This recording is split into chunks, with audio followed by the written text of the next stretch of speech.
drain the oil out of the Bonneville.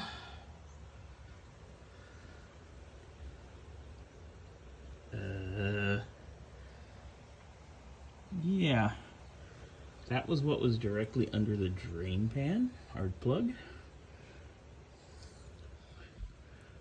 That's definitely a little bit of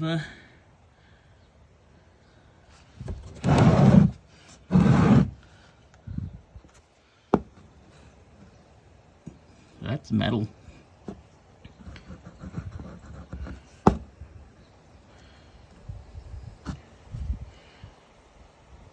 Yeah. Glad this thing's going bye-bye, because it's slowly beating itself to death inside.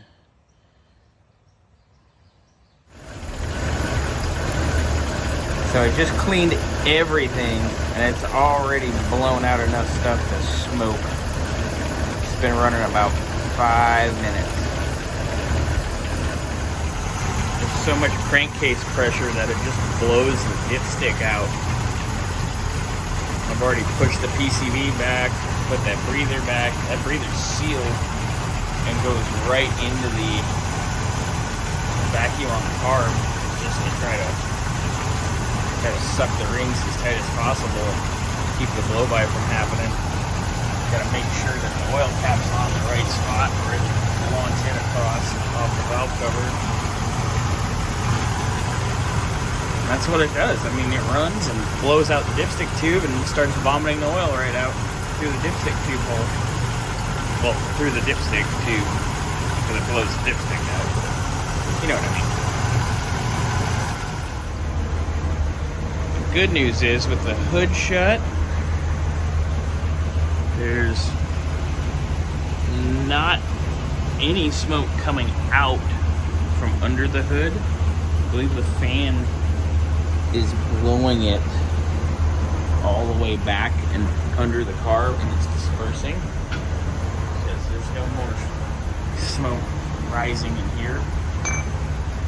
Also, out of the pipes, after she's warmed up, obviously, I mean, she made a little mess, but it's fairly clean out of the pipes. She's at the temperature, so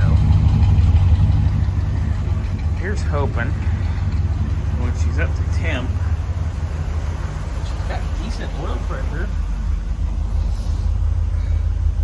and she's at about 48 psi, and the oil pressure's right about 25 to 30,